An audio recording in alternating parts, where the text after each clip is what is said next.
At this wedding, the strangest guest is not a person, it is a door. A real door, taken off its hinges, carried through the room like a giant tray. On it are simple bowls of porridge, no silver plates, no luxury, no romantic symbol. Just food, wood, weight, and people trying to feed a crowded barn. And here is the shocking part.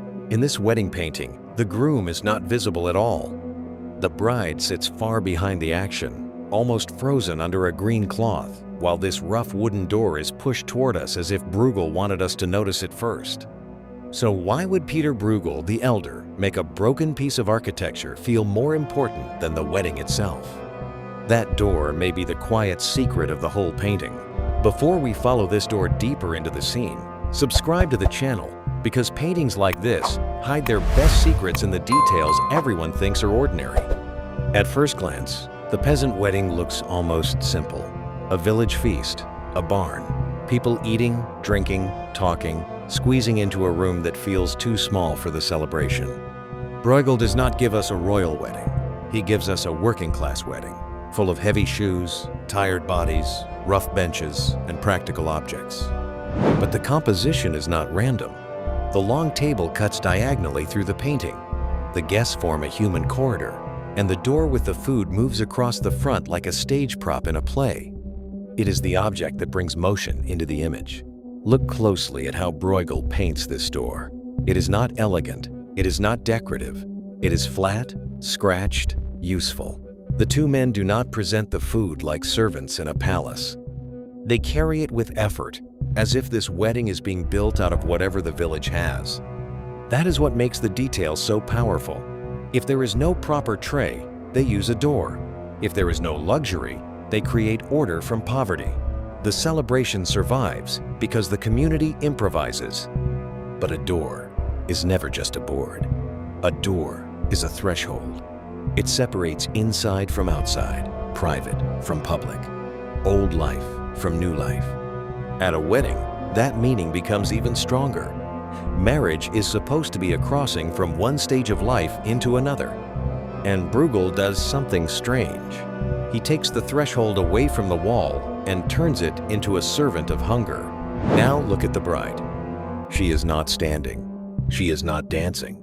She is not even the most active figure in her own wedding. She sits under a green cloth with a paper crown hanging above her.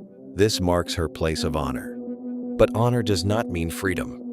According to Flemish wedding custom, the groom did not attend this part of the feast until later in the evening. The bride, too, was expected to remain quiet and not eat before the proper moment. So the center of the event becomes strangely silent. Everyone around her is busy. Food is moving. Guests are talking. A musician watches. A child eats in the foreground. But the bride sits almost like an icon present, important, and still somehow distant from her own celebration. This is where the door becomes more than a clever detail.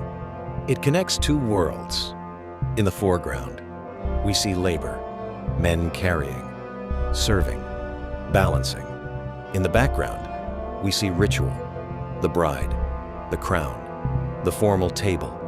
Between them is food plain, repetitive, almost humble. Bruegel is not painting a fantasy of happiness. He is painting how happiness has to be organized. Someone must carry the bowls. Someone must pour the beer. Someone must make room. Someone must wait. The door tells us that celebration is not separate from work. It is made by work.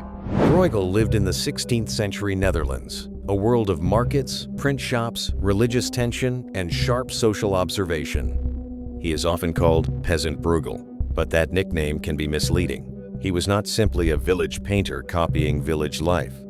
He was a highly intelligent artist working for educated viewers, and he knew exactly how to make ordinary scenes feel larger than they appear. In his time, peasants were often treated as comic figures in art loud, foolish, excessive. But Bruegel's painting is harder to reduce to a joke. He comes close enough to show rough faces and awkward bodies, but he also keeps enough distance to make the whole feast feel carefully arranged. It looks like a snapshot. It is actually a machine. This is the genius of the peasant wedding. The painting pretends to be chaotic, but everything pushes your eye along a route. The door enters from the front.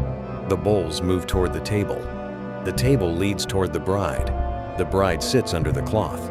And once you see that route, the painting stops being just a busy feast. It becomes a story about movement toward a person who cannot move. That is the emotional tension. The wedding is alive, but the bride is still. The room is loud, but the main figure is quiet. The food is moving, but the ritual waits. Some interpretations of this painting see it as moral criticism. Maybe Bruegel is mocking greed, simplicity, or peasant behavior. Others see the opposite, a warm, almost generous observation of everyday life. Museum scholars have even noted that many symbolic explanations may go too far. And that is why the door is so useful. If you want to see mockery, the door can look ridiculous. A wedding feast so poor that even the serving tray is stolen from the building. But if you look again, it can also feel beautiful. The door becomes a symbol of human invention.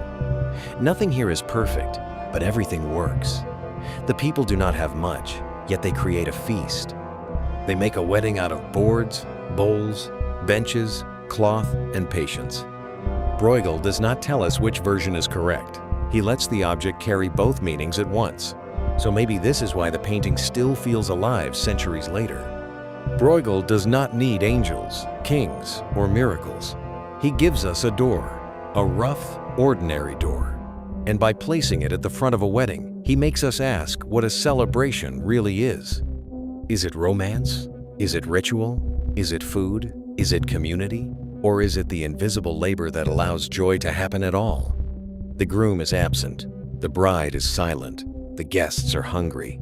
And the most important object in the room may be the thing everyone else would have ignored. That is Bruegel's brilliance. He makes the ordinary object feel like evidence. Subscribe if you want more hidden stories inside famous paintings. And tell me in the comments, do you think this door is a joke about poverty, a symbol of marriage as a threshold, or Bruegel's quiet tribute to people who build happiness from whatever they have?